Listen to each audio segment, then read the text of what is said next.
నేను మీ శివ, మీరు చూస్తున్నారు D6 న్యూస్ ఛానల్ .80. ఇది మీ గలం. ఈ రోజు మనం హనుమాన్ జంక్షన్ అప్పనవీడు గ్రామం దెందులూరు నియోజకవర్గం తాళముడిలో ఉన్నాం. ఇక్కడ వైఎస్ఆర్ కాంగ్రెస్ పార్టీ ఆవిర్భావ దినోత్సవం అనేది ఇక్కడ జరుపుకుంటున్నారు. ఒకసారి అదేంటనేది కార్యకర్తల మాటల్లో మనం తెలుసుకుందాం. వీడియో చివరి వరకు చూడండి. నమస్తే. మీ పేరు? రెడ్డి రాంబాబు. మీరు ఏ ఊరండి? అప్పనవీడు. అప్పనవీడు. ఈ యొక్క ఆవిర్భావ దినోత్సవం జరుపుకుంటారు కారణం? వైఎస్ జగన్మోహన్ రెడ్డి గారు స్థాపించిన పార్టీ 2011 ఫిబ్రవరి 12వ తారీఖున పార్టీ ఆవిర్భావ దినోత్సవం జరిగింది. ప్రజల సంక్షేమం కోసం పార్టీ ఆవిర్భవించారు. ఎన్నో సంక్షేమ పథకాలు అందించిన దాత మన జగన్మోహన్ రెడ్డి గారు.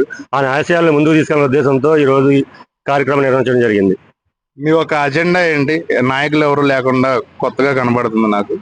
అసలు మీ అజెండా ఏంటి? అజెండా జగన్ సీఎం చేయాలని మా ఆరాటం. నా నిమిత్తంగా మేము అందరం కలిసికట్టుగా ప్రయాణం చేస్తున్నాం. దానికి వీళ్ళందరూ నాకు సహకరించినందుకు అందరికి ధన్యవాదాలు. మీ పేరు? నా పేరు పోతురాజు అండి. మాది అప్పనవీడు పంచాయతీ తాళముడి అండి. ఈ వైఎస్ఆర్ ఆవిర్భావ దీన్ని 15 సంవత్సరాలు నిండి 16వ సంవత్సరం అడుగు పెట్టబోతుంది. మరి మేమందరం కూడా వైఎస్ఆర్ పార్టీకి కట్టుబడి ఉన్నాము. అందుకు చిన్నవాడైన రెడ్డి రాంబాబు గారిని ఈ పార్టీకి ఆయన్ని ఆహ్వానించుకున్నాము. ఇంత లేత వయసులో ఈ కుర్రోడికి మనం సపోర్ట్ కావాలి. దీన్ని మనం అందరం కూడా సద్వినియోగపరచుకోవాలి. ఈ వైఎస్ఆర్ పార్టీ అధికారంలోకి వచ్చిన తర్వాత మేమందరం కూడా ప్రతి సమస్యను కూడా మేము రికమెండేషన్ అంటే ఒక మనిషి దగ్గరికి వెళ్ళి మనం రికమెండ్ చేయకుండా మా యంత్రంగా మేము స్వతంత్రంగా ఎమ్మెల్యే గారితో ఈ సమస్యను పరిష్కారం చేసుకోవాలని ఈ వైఎస్ఆర్ పార్టీలో మేమందరం కూడా కట్టుదిట్టంగా ఈ వర్గాన్ని మేము పోషించాలని మీ అందరి తరఫున నేను మనవి చేస్తున్నాను. నేను గతంలో ఒక వీడియో చేశాను. అప్పనవీడులో వైఎస్ఆర్ కాంగ్రెస్ పార్టీ 2 వర్గాలు వచ్చినాయి అంటారా? 2 వర్గాలు వచ్చినాయండి. మీ యొక్క అజెండా ఏంటి? ఒక పార్టీ నాయకుడి మీద పోరాటమా, లేకపోతే జగన్మోహన్ రెడ్డి గారు ముఖ్యమంత్రి చేయడం? మా యొక్క లక్ష్యం అంటే మాది పార్టీ వైఎస్ఆర్ పార్టీ. మాది జగన్ పార్టీ. మాది వైఎస్ఆర్ పార్టీ కాదండి, జగన్మోహన్ రెడ్డి గారి పార్టీ మాది.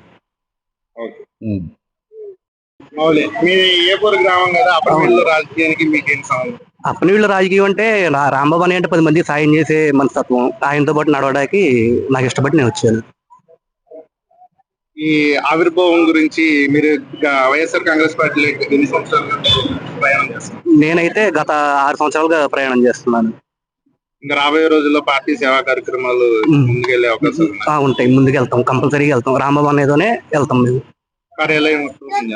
కార్యాలయం అనేది కొంచెం టైం ఉందండి. అది కన్ఫర్మ్ చేసుకుని అందరితో కూర్చొని మాట్లాడుకుని చెప్తాం.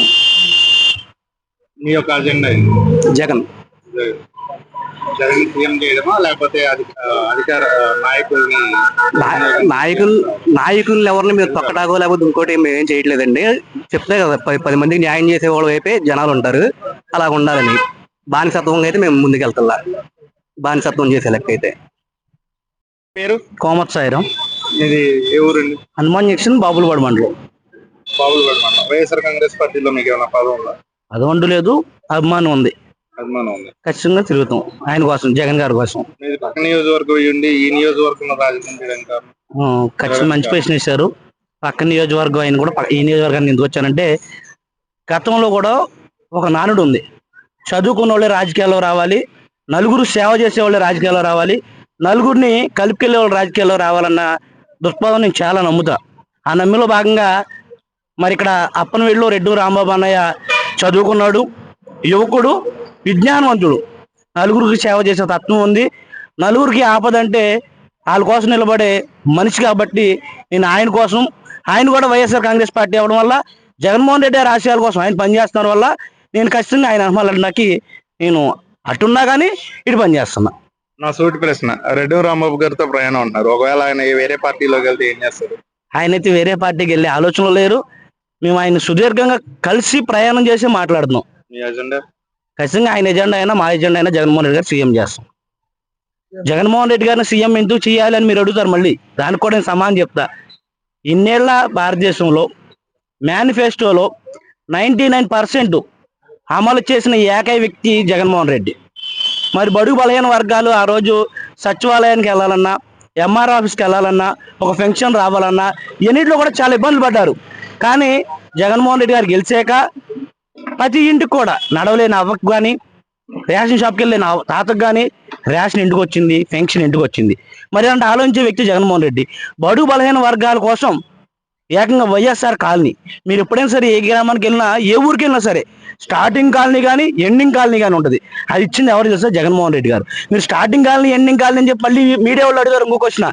స్టార్టింగ్ కాలనీ ఎండింగ్ కాలనీ అంటే ఊరు మధ్యన ఖాళీ లేదు కాబట్టి ఆ రోజున్న మా వైఎస్ఆర్సీపీ నాయకులు కానీ, అధికారులు కానీ, ప్రభుత్వ యంత్రాంగం కానీ ఊరు చివరల తక్కువ రేట్లు వచ్చినాయి కానీ, లేదా మంచి స్థలాలు ఊరు బయట ఉన్నాయి కానీ అవి కొని వ్యవసాయం చేసుకునే భూముల్లో అందరికీ, ప్రజలందరికీ వెసులుబాటు సౌకర్యంగా ఉన్న చోట ప్రజలకు ఇళ్ల స్థలాలు కూడా ఇవ్వడం మనందరం ప్రతి గ్రామానికి వెళ్ళి చూస్తున్నాంగా.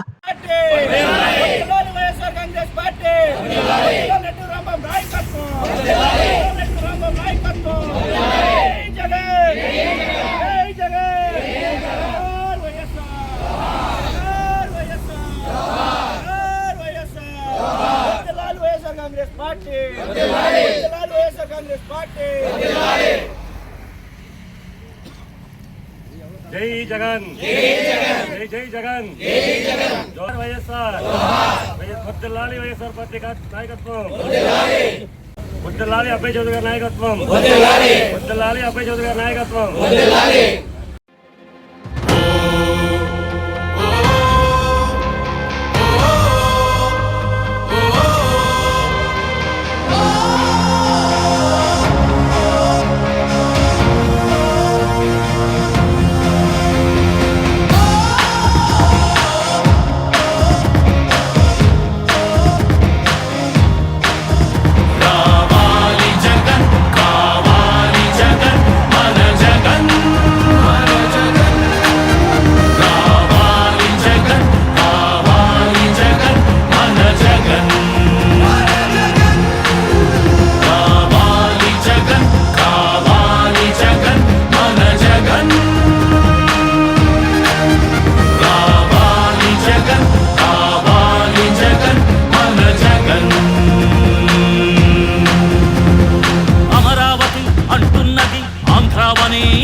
రాయలసీమలో గడప గడప అంటున్నది, గడప గడప అంటున్నది. మళ్ళొకసారి ఇంకొకసారి పెద్దాయన రాజన్న పాలన. కన్నుల ముందుకు రావాలంటే, కన్నుల పండుగ కావాలంటే, ప్రజల గుండెలో ప్రతిధ్వనించే ప్రత్యేక హోదా ఇవ్వాలంటే రావాలి జగన్, కావాలి జగన్, మన జగన్, మన జగన్. రావాలి జగన్, కావాలి జగన్, మన జగన్, మన జగన్. రావాలి జగన్, కావాలి జగన్, మన జగన్, మన జగన్. రావాలి జగన్, కావాలి జగన్, మన జగన్. అప్పుల మంటలు బతుకులు కాలే, బడుగుల ఘోషలు ఆగాలంటే, వాట్లా పేరున ఆడపడుచులకు జరిగిన దోఖా పోవాలంటే, చాగుల పేరిట మోసం జరిగిన యువతకు